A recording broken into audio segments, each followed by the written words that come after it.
NFL news over the weekend. A couple things have happened. We have Dalvin Cook release / trade rumors for the Minnesota Vikings. We have Zadarius Smith being traded from the Green Bay Packers to the Cleveland Browns, the edge defender, which is a sneaky good move that we'll get into. And then Isaiah Wynn was one of those street free agents, just hanging out on the street, and signed by the Miami Dolphins to play offensive line. And I think he upgrades maybe 40% of their offensive line positions, potentially. At least 2 out of 5, and he becomes a nice little backup at left tackle. So let's start with Dalvin Cook in Minnesota. So Justin Cohen tweeted over the weekend that per source, he's told that after stalled trade conversations, the Vikings have informed Dalvin Cook that he'll be released following the June 1st designation. That move will save the Vikings $9 million in cap space, which does make sense. I mean, the Dalvin Cook thing, he was one of those running backs that got onto that giant contract, and at that point, as soon as you're tradable and or cuttable, those running backs are always vulnerable, just because that's a giant sum of money to be tying up in a position that is probably not going to move the needle for you. Yeah, so we've got Minnesota. So obviously so to start, Zadarius Smith traded by the Vikings. The Vikings are clearing things up here. Yeah, with Dalvin. Saving some money. And with Dalvin Cook, this was kind of expected, right? He's due $14 million this year.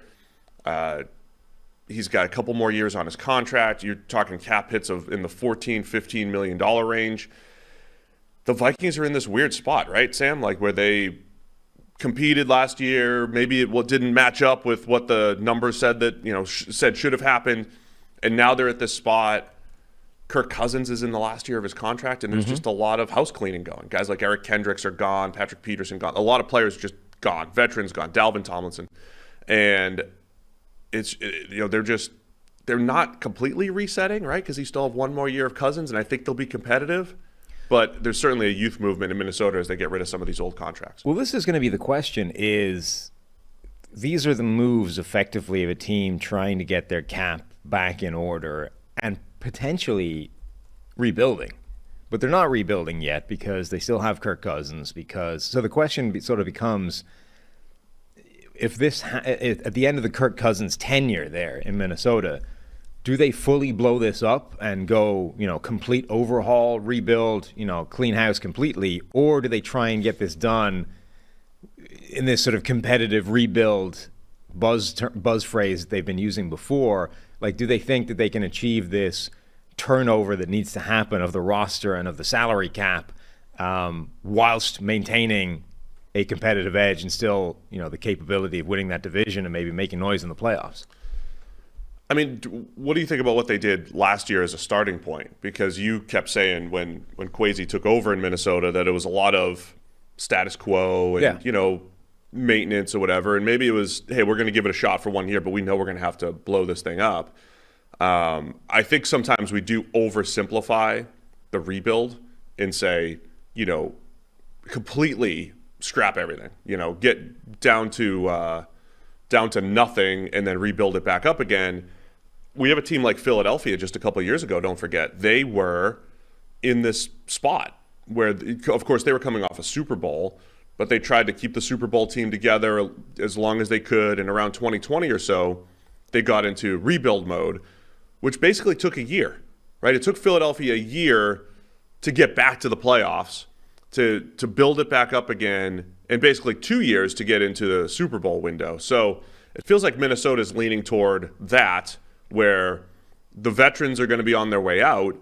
But if you work things properly with the young players and you develop some young players, and you when you do go to spend money again, when money's freed up and you do go to spend it, you spend it in the right places. I feel like you can compete and also build it back up again.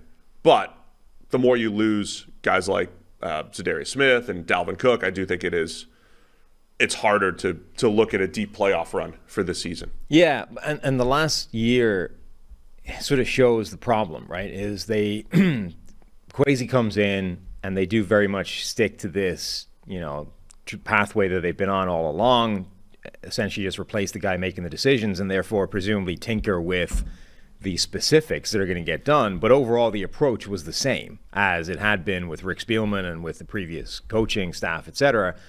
And you can look at it two ways. You can look at it and say, well, it worked, right? They went on this incredible run. They looked like one of the contenders in the NFC, and then ultimately they came unstuck in the playoffs. But the other way of looking at it is, well, okay, they won this insane sequence of one-score games, 11 of them or something, an NFL record that all went in their direction, and therefore flattered their record relative to how good the Vikings were overall. And once they got to the playoffs, where the standard gets higher, they got bounced. And they got bounced actually around earlier than I think most people would have expected them to. Like, they got bounced by the Giants, who then ultimately got bounced themselves when they ran into real good teams.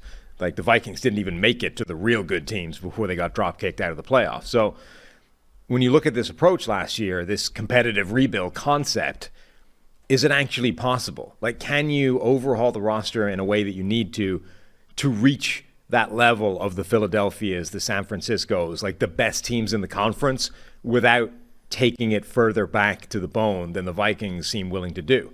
That, I think, was the question last year, and it's a question now. Like, you're getting rid of these players who, sure, they're coming with giant contract numbers, and there's obviously a reason you want to get rid of them. Like, they are having a major impact in your salary cap right now. On the other hand, it's a really good running back and your best pass rusher, probably, based off last year. So these are difficult moves you're making that are probably making you worse, but might not be taking this thing far enough back that you can then take that big step forward with all the space you cleared.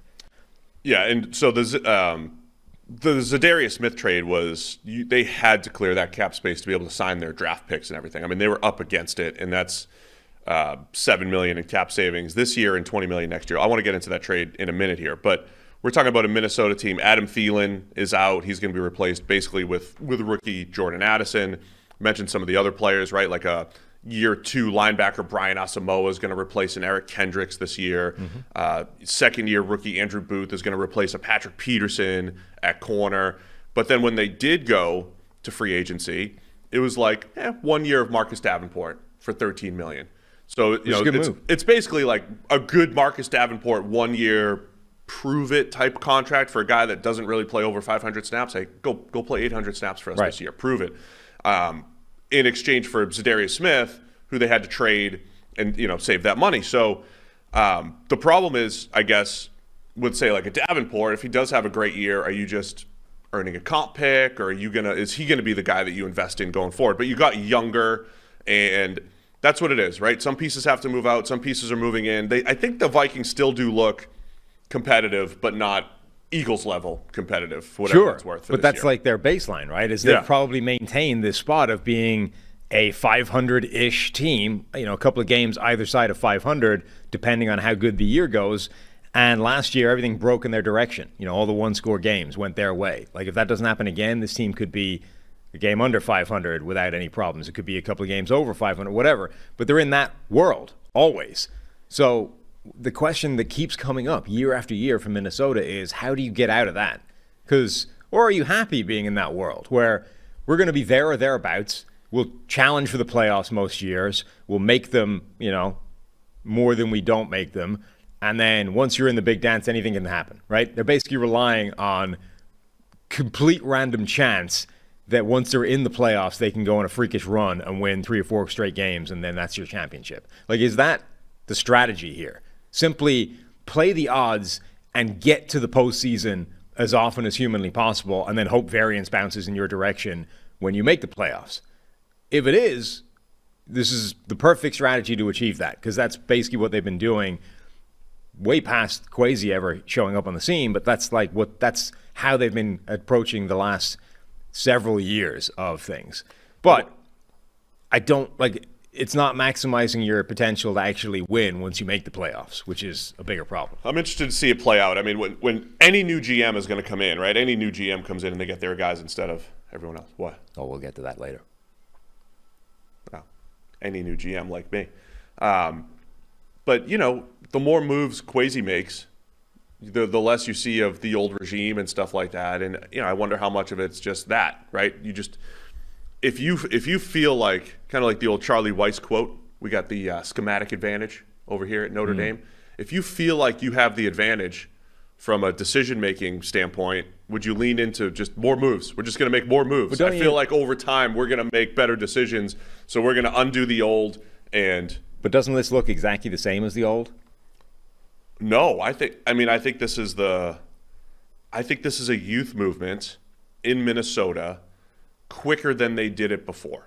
But they've done it. Like, it's not like this didn't happen. But I mean, they moved on from Stephon Diggs and went younger and cheaper and Justin Jefferson. Like, this has been done before. I don't know. Yeah, I mean, there's elements of it, but like in 2017, they go to the NFC Championship, and it felt like they tried to keep that core together a year too long. And I think what Minnesota's doing is not doing a year too long. Oh, the one big change that might come from Kwesi as a decision maker is, and I don't know if this is going to happen or not, but this was a feature of the old regime, is kind of rewarding sort of longtime Vikings players with one contract too many, like Harrison Smith. You've been a great servant. You've been an incredible player. We're going to give you one more deal, And you're like, when Harrison Smith signed that last deal, everyone was like, ooh, really? For a guy at that position, at that age, playing the way he's playing right now, is he going to justify that deal over the long term? Doesn't seem that likely. Now, Harrison Smith might, but the point is that was a kind of tendency of the previous regime. But I don't know if that was driven by the GM or if that's an ownership thing. Like Vikings ownership, the Wilfs, they love their guys, right? Vikings guys, they're big into kind of, let's keep our own, let's reward our own. Like those are the guys. So if that's something that the new regime can achieve, sort of shifting away from that approach of giving our guys, one contract too many kind of thing, let's get at the Belichick thing, right? I'd rather be a year too early getting rid of a guy than a year too late. If they can achieve that, I mean, that can move the needle.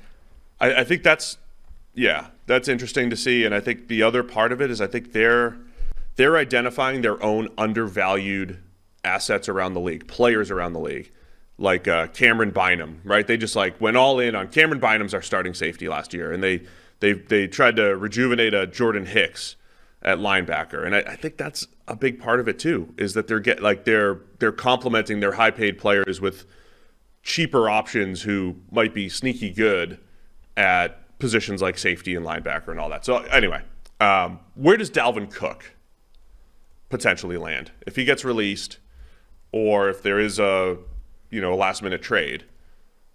There's already rumors to Buffalo, because anytime there's a good running back available, there's rumors to Buffalo where James Cook already lives. Not just Buffalo, but we're in this world now where the entirety of the AFC contenders are live options for any big name superstar that gets released. True. If the Chiefs signed him, it wouldn't be surprising in the slightest. If Buffalo signs him, Cincinnati could get into that market. Any of these teams now that are just looking for the one thing that'll put them over the top relative to the other insane contenders in the AFC are all live threats for a guy like Dalvin Cook.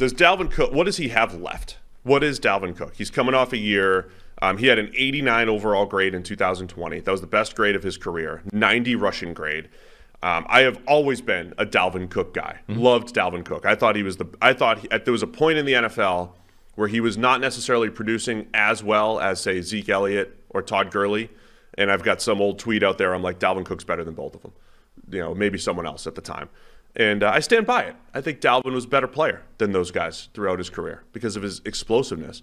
But the last couple of years, grade down to 65 in 2021, 68 last year, played over 900 snaps. He's been just a good overall player. But what does he have left at this point as a guy that ran in the 4.4s at the combine but never played like that on the field? Always had that super burst to the edge and explosion. But is he losing a little bit of that at this point as he's the ripe old age of 27 now, Sam? He'll be 28 for the season. I think Dalvin, if you can keep him healthy, I think Dalvin Cook is still pretty much as good as any running back in the NFL.